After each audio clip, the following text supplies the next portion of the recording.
చాలా మంది బుక్ దానిలో అన్ని బుక్ చేసుకుని రెడీగా పెట్టుకున్నారు. హాల్స్ మేనేజర్లు కానీ మిగతా వాళ్ళు కానీ కొద్దిగా సహకరించి బాలయ్య గారికి చెడ్డ పేరు రాకుండా చర్యలు తీసుకోవాలని చెప్పేసి మరీ కోరుకుంటున్నాం అన్న. ఫ్యాన్స్ బాధపడకూడదు అని చెప్పేసి కోరుకుంటున్నాం అన్న. ఓన్లీ టెక్నికల్ అన్న. ఏదో రాజకీయం చేద్దామని చూశారు కానీ కాలేదు. ఆ రోజు అప్పుడు ఎన్టీ రామారావు సినిమా అప్పుడు కూడా అటాక్ చేశారు తమిళనాడు. సేమ్ అదే దెబ్బ ఏడ కూడా పడిందనే ఫీలింగ్ కలిగింది తమిళనాడు మీద. కొద్దిగా రాజకీయం తమిళనాడు రాజకీయం అనేది చేసిందని అంటున్నారు మా దీని మీద. కానీ ఏదన్నా కానీ బాలయ్యకి తెలిసి ఉండదు, అందుకే చెప్పేసి కొద్దిగా లైట్ అయ్యింది. బాలయ్యకి సమాచారం ముందే అందినట్టయితే వేరేగా ఉండేది. అది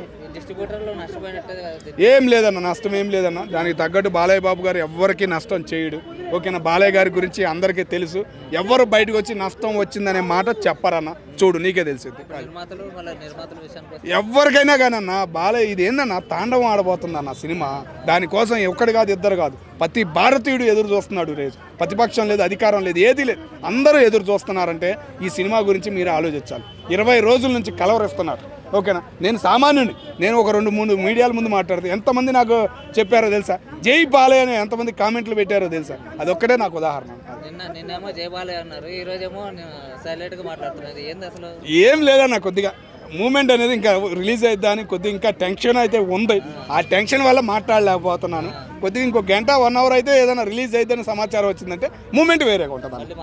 మళ్ళీ మారిపోయిద్దన్న, జై బాలయ్య అనాల్సిందే.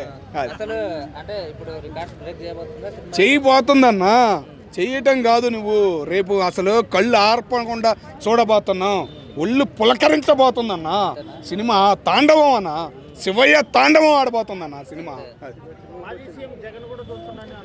చూస్తాడన్నా, ఏమనుకుంటున్నావు? జగన్మోహన్ రెడ్డి గారు బాలయ్య ఫ్యాను, బాలయ్య గురించి కటౌట్లు కట్టాడు చిన్న కేశవరెడ్డి దగ్గర నుంచి. మరి బాలయ్య సినిమా చూడకుండా ఎందుకుంటాడన్న? కంపల్సరిగా చూస్తాడు.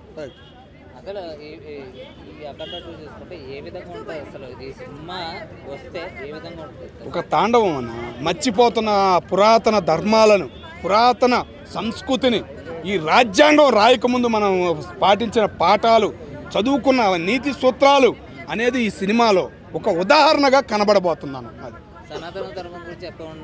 అవునన్న, దాని గురించి ఎక్కువ ఉండబోతుంది. అది ఏంటంటే హిందీ భాషలో ఉండబోతుంది. భారతీయుల్లో చాలామంది హిందీ పరంగా ఉండారు కాబట్టి హిందీ భాషలో రాబోతుంది కాబట్టి ఇది హైలైట్ అవుతుందని మూవీలింగ్గా ఉందన్న. మన సంస్కృతి మర్చిపోతున్నారన్న ముందు తరాలు. మన ఏంటంటే చదువులన్నీ ఇంగ్లీష్ అయిపోయినాయి, బయట దేశాలకు వెళ్ళిపోతున్నారు. బయట ఇవన్నీ చిన్న టెక్నిక్లు నేర్చుకుంటున్నారు. 100 ఏళ్ళు బతకాల్సిన వాళ్ళం 50 ఏళ్ళకే పట్టు అంటున్నాం. అయ్యే బాగుంటాయి అనుకుని అయ్యే తింటున్నాం.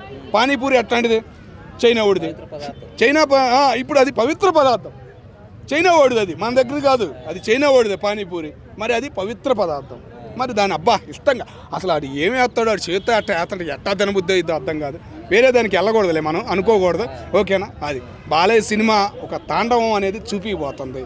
మన సంస్కృతి ఇదిరా, మన సనాతన ధర్మం ఇదిరా, మన హింసని ఆపింది ఒక ధర్మం, ఒక సనాతన ధర్మం మాట చెబితేనే ఒక హింస అనేది ఆగిపోయిన చరిత్ర భారతదేశానికి ఉందిరా అనేది చెప్పబోతానికే ఈ సినిమా. మన బోయపాటి అవునన్నా ఒకప్పుడు అన్న చెప్పేది నువ్వు, గురువులు అనేవాళ్ళు మన సంస్కృతిని, మన సంస్కృతి రాజకీయాన్ని తొక్కేశారు. ఓకేనా, దాని రాజకీయ నాయకులు సానుకూలంగా తీసుకుని వాడుకుంటున్నారు. దానివల్ల సామాన్యుడు ఏ కులంలో, అగ్రకులం నుంచి చిన్న కులం దాకా సామాన్యుడు, మిడిల్ క్లాస్ వాడు అనేవాడు నలిగిపోతున్నాడు ఒక సనాతన ధర్మం పాటించకపోవడం వల్ల. అది కరెక్టే. కొన్ని వందల శతాబ్దాల నుంచి హిందూ ధర్మము, హిందువులు అలాగే ఉన్నారు. కొంతమంది వచ్చారు, వేరే మతస్థులు వచ్చారు, వేరే వాళ్ళు చాలా మంది వచ్చారు. అయినా సరే మన దేశం అనేది కలుషితం కాలే. మన మతం ఇప్పుడే ఎందుకు భయపడుతున్నారు? కలుషితం అయిద్దేమోనని ఒకప్పుడు చెప్పేది. అదే చెప్పేది నాన్న. మన ఈ వస్తువులు వాడకం తగ్గించారు.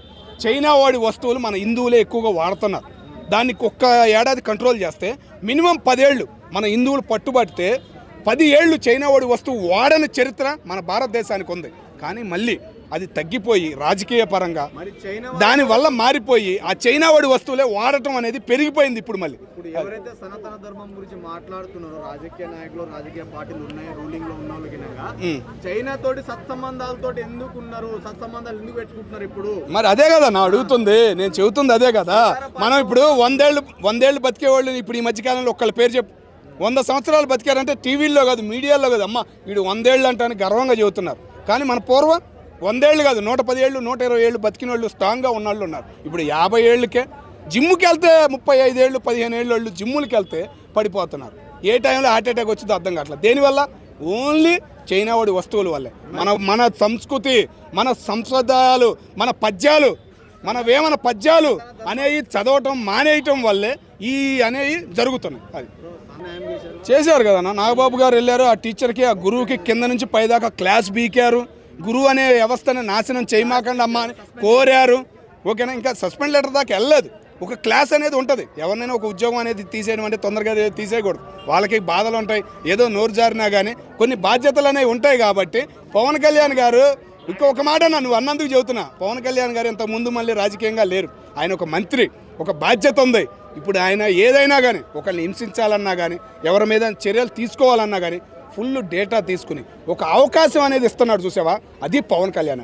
ఒకప్పుడు పవన్ కళ్యాణ్ గారికి మైక్ దొరికితే పెద్ద ఊగి మాట్లాడేటోడు. మరి అదే రాష్ట్రంలో తన నియోజకవర్గంలో అంత అన్యాయం జరుగుతుంది, ఎందుకు ఊగట్లేడు? ఏం మాట్లాడలేదన్నా, చర్యలు తీసుకున్నాడు. ఒక గవర్నమెంట్ ఆయనే అధికారం ఉంది కాబట్టే చర్యలు తీసుకుంటున్నాడు. దాని గురించి సాగుతుంది. దానిలో మనం అనుకునే దానికి ఏం లేదు.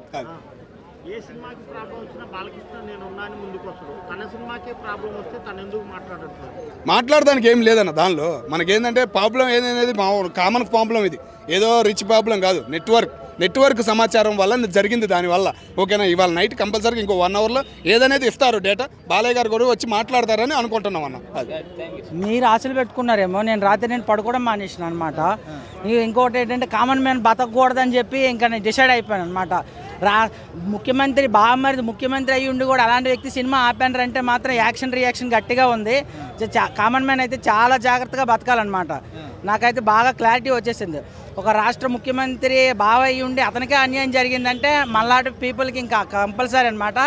అన్నీ ప్రతి యాక్షన్ 2 నెలల క్రితం ఎప్పుడో జరిగినట్టుంది. ఆ రియాక్షన్ నిన్న వచ్చింది. సో జాగ్రత్తగా ఉండాలన్నమాట ఎవరైనా సరే. సినిమా పోస్ట్పోన్ కావడానికి రీజన్స్ ఏమైంటాయి అనుకుంటున్నారు మీ పాయింట్ ఆఫ్ వ్యూలో? వాళ్ళు చెప్పాను కదన్న, యాక్షన్ 2 నెలల క్రితం వచ్చింది, ఇప్పుడు రియాక్షన్ వచ్చింది. అంతే, అంతకుమించి ఏమి ఉండదన్న. యాక్షన్ రియాక్షన్ మీరు కొన్ని అబ్జర్వ్ చేశారంటే చూడండి, దిల్ రాజుకి చాలా థియేటర్లు ఉన్నాయని అంటారు. ఏ థియేటర్లో కూడా నాకు తెలిసినంత వరకు ఒక అఖండ సినిమా తెస్తున్నట్టు అంటించలేదు పోస్టర్.